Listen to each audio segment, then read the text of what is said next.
Централен дневник на регионалната К1. Добро вечер. Регулаторната комисија за енергетика одлучи дека нема да има промена на малопродажните цени на нафтените деривати и бензините и дизелот остануваат по стара цена. Со останатите настани продолжуваме веднаш по кратките најави. Останете со нас.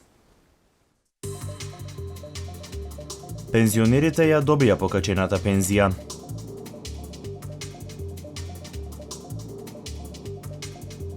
Петте мали хидроцентрали на реката Бошава во Кавадарци наскоро и официјално започнуваат со работа. Проектот самовработување отвори над 7200 приватни компании. До крајот на 2015 се очекува отворање на уште 400.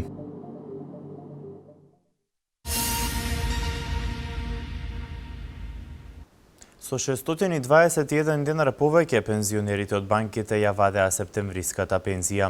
Задоволни од покачувањето, велат веќе испланирале на што ќе ја потрошат разликата. Следната година ова време пензионерите може да очекуваат ново покачување. Во комерцијалните банки утринава гужва. На шалтерите најчести клиенти пензионерите. Се исплаќаше септемвриската пензија.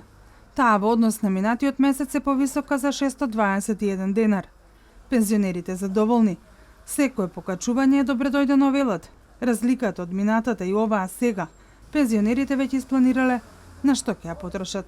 А добро е качувањето, ова е супер, речем, по 600 денари, супер е. Меѓутоа, треба да се гледа за младите работи. Ако се качува, треба да се качи на ниски е 20 или 15, ним да се качи 3 или 5. Тоа мислам на пензионерите им следува редовно да се покачува секоја година. Самиот фонд треба да ги качува. Мене ми е добро. Добра пензија, ја. Статистичките податоци покажуваат дека просечната пензија во Македонија е 13.085 денари.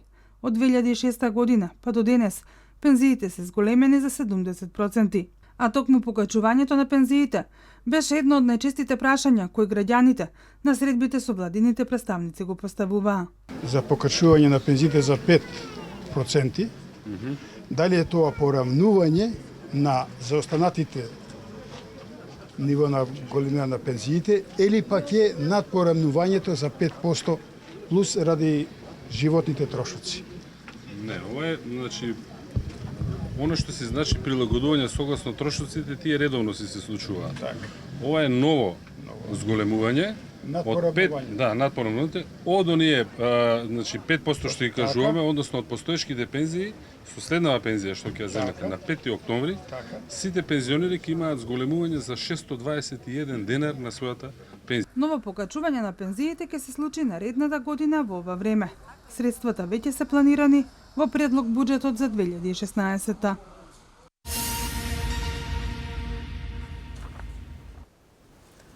Зголемувањето на пензиите е линеарно кај сите пензионери, вели министерот за финансии Зоран Ставревски. Тој потенцира дека зголемувањето е најголемо, околу 7% кај оние пензионери чии пензии се движат од околу 9000 денари пензија. Наредната година пензионерите ќе имаат ново покачување.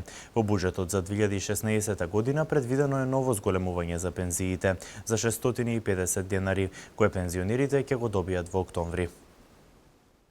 Секој пензионер во Република Македонија доби зголемување од 621 денар на пензијата и на тој начин помагаме да се подобри животниот стандард на пензионерите во Република Македонија. Денеска сме во посета на Сојузот на Сдруженијето на пензионери на Република Македонија, каде што со раководството, со господинот Аргировски и останатите разговаравме за тоа какви се задоволствата и какви се впечатоците за досегашната поддршка за пензионерите во Република Македонија, која што е изразена во повеќе сегменти, не само преку зголемувањето на пензиите, кое што се одвива во континуитет, го имаше и минатата година, го имаше и предминатата година и ќе го има и следната година. Како што знаете, во буџетот за 2016 година е предвидено ново зголемување на пензиите за 650 денари. Секоја пензија ќе биде зголемена во октомври 2016 година.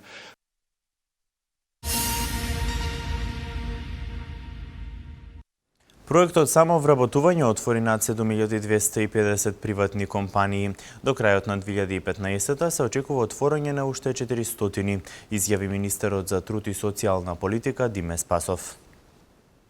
7250 приватни компании отворени преку проектот Самовработување.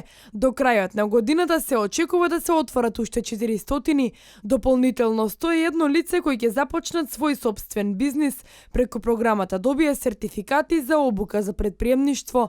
Владиниот проект се спроведува од 2007 година во соработка со UNDP. За 2015 година предвидовме поддршка на 900 невработени лица да формираат сопствен бизнис, да се самовработат, да реализираат сопствената бизнис идеја со грант за самовработување од 3000 евра или пак вкупните средства кои што се предвидени за реализација на овој проект за 2015 година изнесуваат 202 милиони денари. За Луиза Винтон, постојан представник на програмата за развој на Обединетите нации, програмата е совршено решение за помош на лицата од невработени да преминат во сопственици на мали бизниси. Навистина сме особено горди што 1/3 од овие мали бизниси се водени и управувани од жени, се во собственост на жени, и што 1/3 се во собственост на млади луѓе кои што се помлади од 29 години.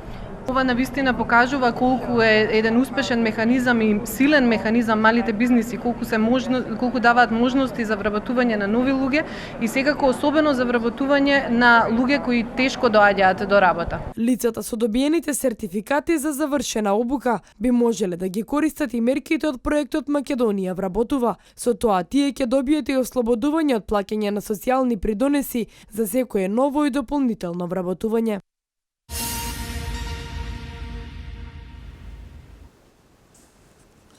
Секој од сегментите во финансискиот систем е стабилен и непречено функционира и со тоа придонесува за одржување на севкупната финансиска стабилност на Република Македонија, е заклучокот од редовната средба помеѓу високите представници од институциите надлежни за ова прашање. Секој од сегментите во финансискиот систем е стабилен и непречено функционира и со тоа придонесува за одржување на севкупната финансиска стабилност на Република Македонија. Ова е заклучокот од редовната средба помеѓу високите представници од институциите кои што се надлежни за регулирање и надзор на одделните сегменти од финансискиот систем на Република Македонија.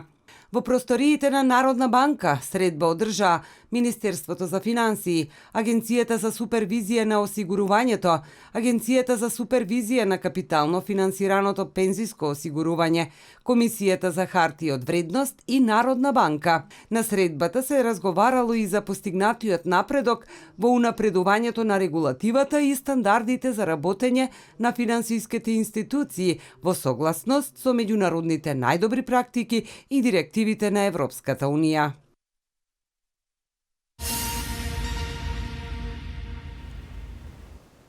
Наскоро во Кавадарци ќе бидат пуштени во употреба 5 мали хидроцентрали, најави градоначалникот Александар Панов при посетата на амбасадорот на Република Словенија во Република Македонија.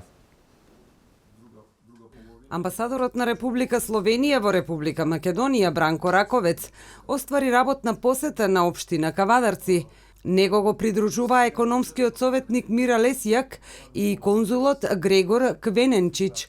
Можностите за продлабочување на економската соработка меѓу општина Кавадарци и некои од градовите во Република Словенија беа тема на разговорите со општинските власти. Градоначалникот Александар Панов најави скоро пуштање во употреба на 5 мали хидроцентрали кои ги градела словенска фирма. Како што рече, ова е уште еден капитален проект кој се реализира благодарение на разбирањето на владата. Хидроцентралите се веќе готови и произведуваат електрична енергија. Тоа исто така е проект за кој што не зборував сега многу, затоа што очекувам до крајот на месецот да ги пуштиме официјално во употреба. Интересот и на двете држави, и на општина Кавадарци, како и на компаниите од Словенија и нашите компании е токму да најдеме заеднички пазар или да најдеме како да функционираме меѓусебно, односно наши компании да отвараат представништва таму, како што е примерот со ИГМ, и обратно да словенски инвеститори доаѓаат во Кавадарци, односно во Република Македонија. Наскоро во Кавадарци треба да се одржи средба помеѓу регионалната стопанска комора и стопанственици од Република Словенија за да се пронајде заедничкиот интерес. Вашата општина може да се пофали со бројни странски инвестиции. Посебно ме радува дека меѓу нив има и една словенечко предпријатие Колектор изгради 5, како што беше речено, 5 мали хидроцентрали на река Бошава. Кавадарци не е подрачје само за производство на квалитетни земјоделски производи, туку и на индустрија која успешно се развива, потенцираше Раковец.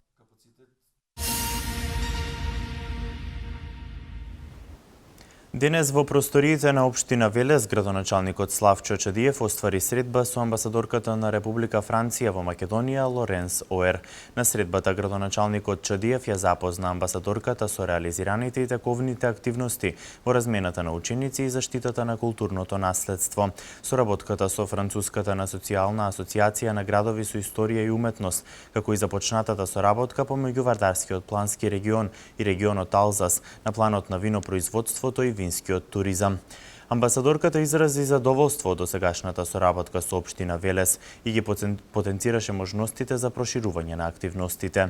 Таа нагласи дека отворени можности за воспоставување на економска соработка на регионално ниво по завршување на придонесот на спојување на регионите Долна и Горна Нормандија во декември годинава. Како што потенцираше амбасадорката Оер, Велес веќе има долга историја на соработка со Република Франција, што представува цврста основа за соработка и помеѓу велешките и француските компании во иднина. А во Кавадарци ќе се истражува островот Градот во Тиквешкото езеро. Процесот на истражување на овој остров го најави директорот на Управата за заштита на културното наследство, професор доктор Виктор Лилик Адам. Со ова истражување се очекува поголем развој во туризмот. Некогашниот западен град, од каде што се контролирал и чувал излезот на патот од рудоносните предели под падината на планина Кожов, а кој денеска представува островот Тиквешко езеро, ќе се истражува и заштитува. Археолошкиот локалитет Градот или Тиквеш бил значаен римски, доцно антички и средновековен град кој се наоѓа во близина на кавадаречкото село Ресава. На овој остров патот по кој се одвивале транспортите со железо од подножието до поголемите градови од Поврдарието, главно до Стобија Ударист. Градот бил контролиран и заштитен од околниот рид. Процесот на истражување на овој остров го најави директорот на Управата за заштита на културно наследство, професор доктор Виктор Лилчик Адамс, кој нагласи дека овој локалитет е многу малку истражуван. Инаку островот Градот привлекува голем број на туристи кои доаѓаат во посета на Тиквешко езеро. Ова истражување дополнително би допринело за уште поголем развој во туризмот.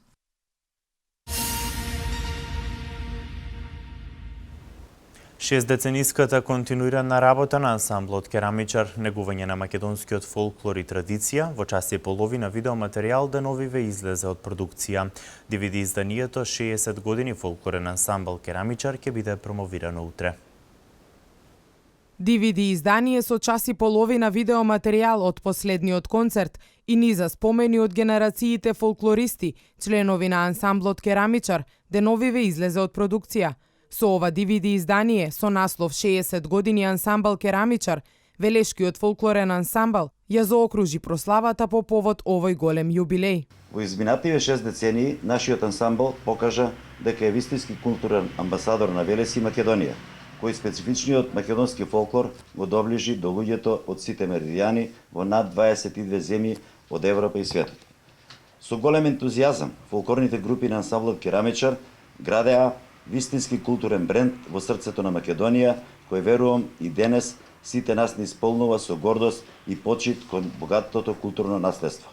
6-децениската континуирана работа на ансамблот, негување на македонскиот фолклор и традиција, ќе биде промовирана утре со почеток од 19 часот во Народниот театар Јордан Хаджи Константинов Джинот.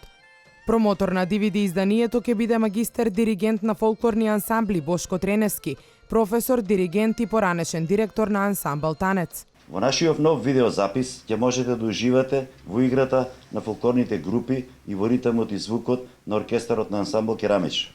Тука ќе се подсетиме и на 6 децении настапи, концерти и фолклорни фестивали на кои настапувале фолклористите на ансамбл Керамич. Претходно во чест на 60 годишнината ансамблот Керамичар одржа 2 концерти. Се формираа и 2 дополнителни секции, од кои едната за свирење народни инструменти, а другата за изворно пеење.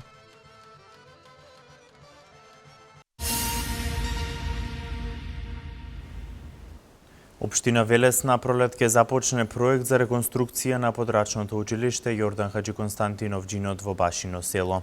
Градоначалникот Чадиев истакна дека обврска на локалната власт е да обезбеди соодветни услови за учениците кои учат во ова училиште. Напролет општина Велес ќе започне проект за реконструкција на подрачното основно училиште Јордан Хаџи Константинов Џинот во Башино село. Локалната самоуправа со сопствени средства ќе врши реконструкција на фасадата, како и на тоалетите кои во моментов се наоѓаат надвор во училишниот двор.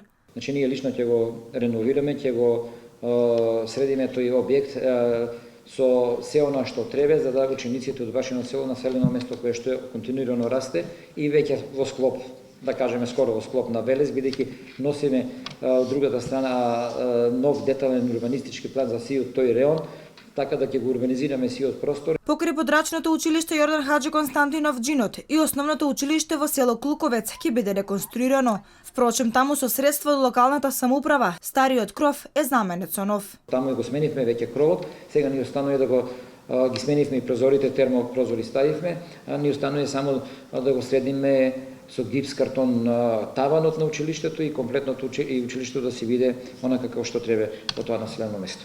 Градоначалникот Чадиев истакна дека нивна обврска е да обезбедат соодветни услови за учениците кои учат во овие училишта. Покрај реконструкцијата на Јордан Хаџи Константинов Џинот во Башино село и училиштето во Клуковец, во тек и реконструкција на училиштето во село Сливник.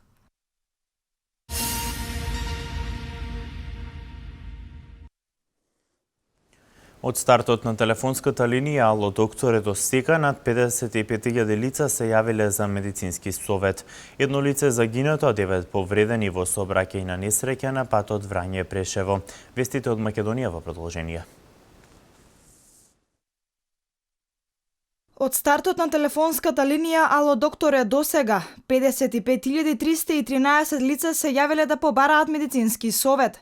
25 доктори вкупно се достапни за медицински совет за јавувања кои се од граѓани од сите градови на Македонија. Јавувањата се за широк спектар на неразлична симптоматологија, најчесто за кардиоваскуларни и респираторни симптоми, главоболки, покачена телесна температура, стомачен вирус и симптоми на болка. Линијата е достапна секој ден 24 часа со цел да се овозможи непосредна медицинска консултација во моментот на појава на какви било симптоми на нарушување на здравјето.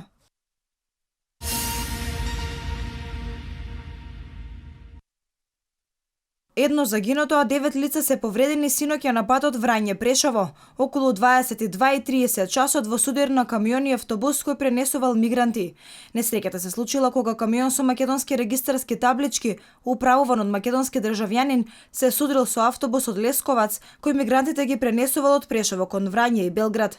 Во несреќата животот го загубила жена од Блискиот Исток. Од 9 патници едно лице е тешко, а 8 полесно повредени, пренесува РТС. Сите се префрлени во болницата во Врање, а повреден бил и возачот на автобусот.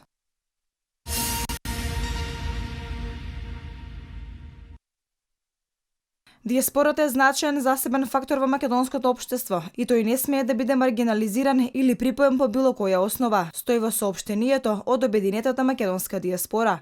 Според нив, гласот на диаспората не смее да биде занемарен и игнориран.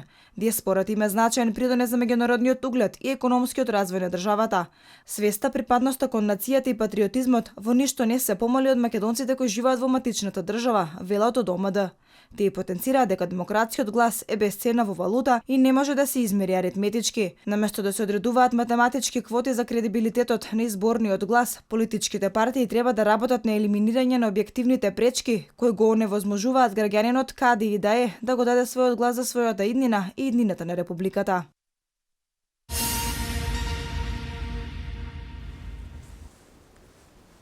Европската комисија и Турција разработиле план за да се спречи приливот со бегалци, пишуваат германските медиуми. Меѓународната антитерористичка коалиција, предводена од САД, подготвува обемна офанзива во североисточна Сирија. Вести од светот.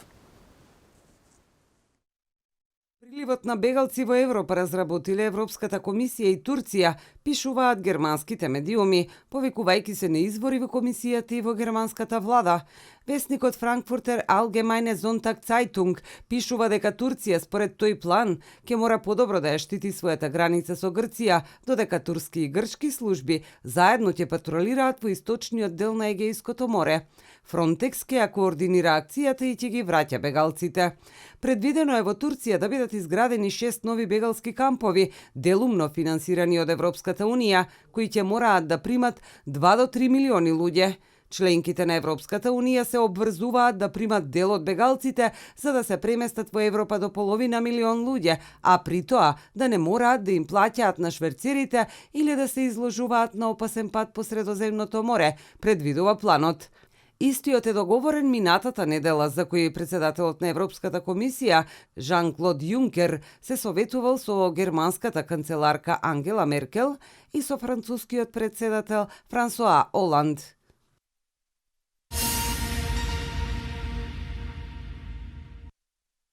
Се подготвува обемна офанзива во североисточна Сирија од страна на меѓународната антитерористичка коалиција предводена од Соединетите Американски држави. Со ова би се извршил директен притисок врз Рака, кој важи за главен град на исламскиот калифат. Весникот New York Times, повикувајќи се на владини извори од Вашингтон, тврди дека американскиот председател Барак Обама минатата недела одобрил 2 важни чекора за подготовка на офанзивата во следните неколку недели. Во офанзивата против Исламска држава би се вклучиле над 20.000 курдски борци и 3 до 5.000 припадници на сириските опозициони групи. Според планот, борците на сириската опозиција треба да преземат контрола врз стратегиски важниот дел на сириската граница кон Турција, долг околу 95 километри, со што би се пресекол главниот канал за снабдување на Исламска држава.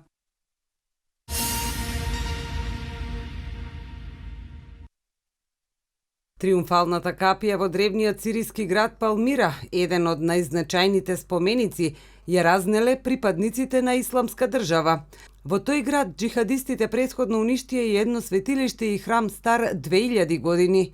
Овој град Исламска држава го контролира уште од мај, кога ги протера владините сили, а потоа минираше споменици и историски зданија. Палмира од 1980-та се наоѓа на листата на УНЕСКО за светско културно наследство.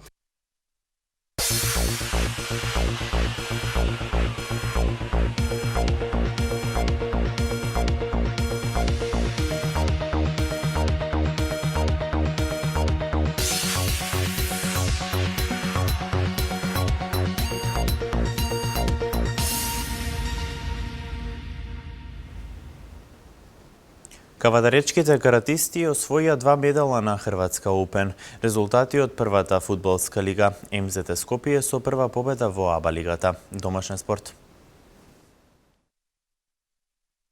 Каратистите од Кавадаречкиот карате клуб Урбан Инвест освоија 2 медали на надпреварот Хрватска Опен. Владанка Аврамова во кати поединечно за помлади кадети го освои среброто, а бронзениот медал отиде во рацете на Петар Аврамов во кати поединечно за деца на возраст од 10 и 11 години, соопштија од нивниот клуб. Во првенството учествувале вкупно 1580 надпреварувачи од 170 клубови и 16 држави.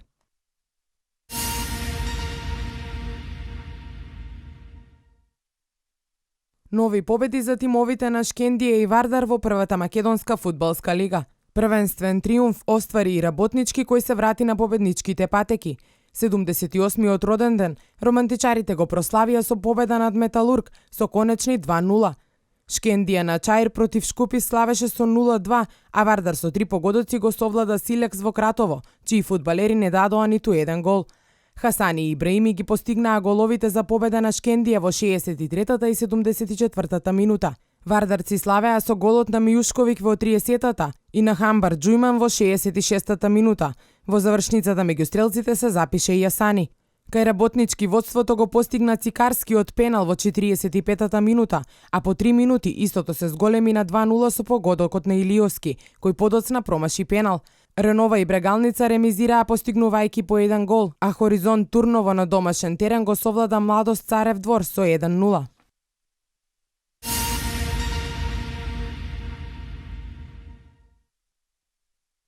Со 93 бода против тимот на Металец кој постигна 67, кошаркарите на МЗТ Скопје Аеродром ја остварија првата победа во новата сезона од АБА лигата.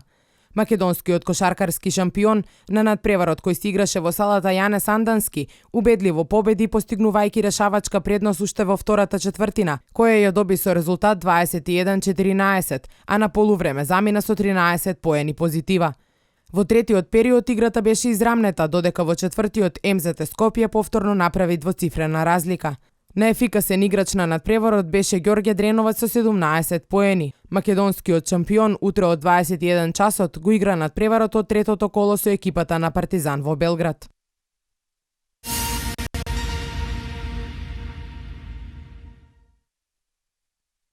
Ракометарите на Вардар со нова победа во Лигата на шампионите. Со триумфот над Кристијанштад на надпреварот од третото коло во Малме, Шведска, со резултат од 25-30, вардарци ја забележаа третата победа и со тоа го задржаа максималниот ефект во ракометната шампионска лига и првото место во групата Б. Ракометарите во црвено-црни дресови речиси рутински стигнаа до победата над шведскиот првак.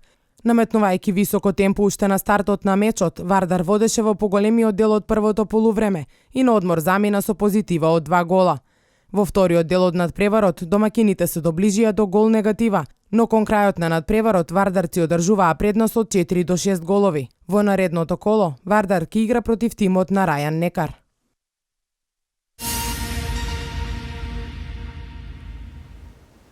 Женската одбојкарска репрезентација на Русија повторно европски првак. Македонскиот ракометар Кире Лазаров постигна нов рекорд. Фиорентина лидер во серија А. Меѓународен спорт. Женската репрезентација на Русија ја одбрани европската титула во одбојка. Со победата над репрезентативките на Холандија во финалниот надпревар во Ротердам, русинките повторно се европски прваци. Титулата ја одбранија со резултатот 3-0 во сетови. Во битката за бронзениот медал, репрезентацијата на Србија беше поуспешна од онеа на Турција, освојувајќи го третото место со 3 добиени сета. За најдобра одбојкарка на првенството беше прогласена репрезентативката на Русија Татјана Кошелјова. За најдобар либеро беше прогласена нејзината колешка Ана Малова, а најмногу блокови имаше Ирина Зарјашко, исто така од руската репрезентација.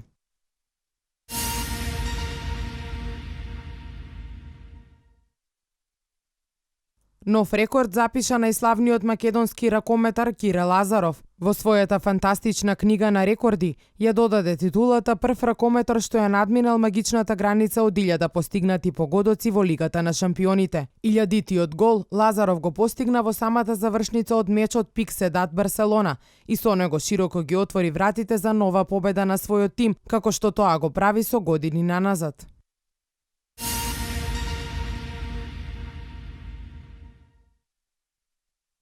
Фиорентина остана лидер на табелата во италијанската серија А во рамките на 7-то коло, откако освои 3 бода совладувајќи ја Аталанта со 3-0.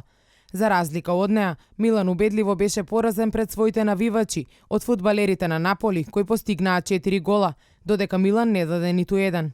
Екипата на Јувентус во 7-то коло ја запиша првата победа на домашен терен против Болоња, а славеше во Торино со 3-1. Лацио пак дома прослави против Росиноне со 2-0 и со 15 бода е трети на табелата. Зад него е Торино со 13 и Наполи, Киево и Сасуоло со по 12 бодови.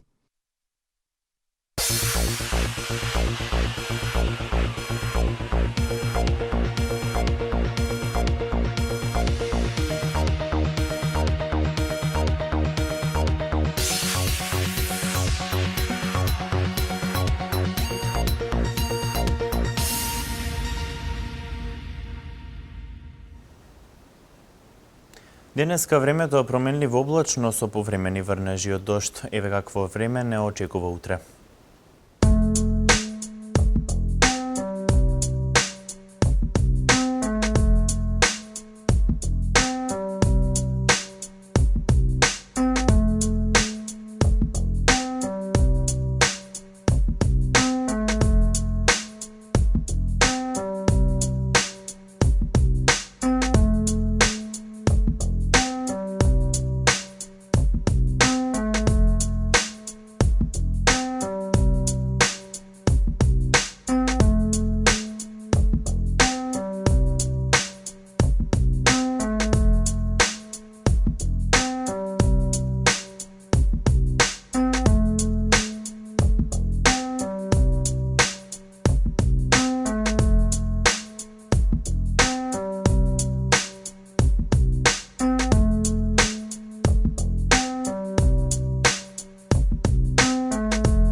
Со оваа информација го завршуваме дневникот. Пријатна вечер со програмата на К1.